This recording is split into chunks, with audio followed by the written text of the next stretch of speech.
Hi friends, welcome to Ammu creativity channel.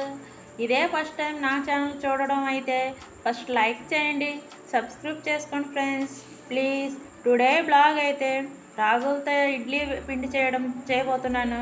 First అయితే మినపప్పు 2 గ్లాసులు తీసుకోవాలి. నెక్స్ట్ వచ్చేసరికి రాగులు 2.5 గ్లాసులు తీసుకోవాలి. ఆ తర్వాత రవ్వ అయితే 2.5 గ్లాసులు తీసుకోవాలి. ఇలా 2 గ్లాసుల మినపప్పుకి 2.5 గ్లాసులు రాగులు, 2.5 గ్లాసుల రవ్వ అయితే తీసుకోవడం జరుగుతుంది. ఇక్కడ రాగుల్లో కాల్షియం అనేది ఎక్కువగా ఉంటుంది. సో అందువలన పిల్లలకైనా పెద్దలకైనా రాగులు తీసుకోవడం వల్ల చాలా మంచి జరుగుతుంది.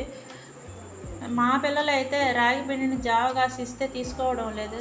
సో నేను అందువలన ఇలా పిండి రూపంలో ఇస్తున్నా.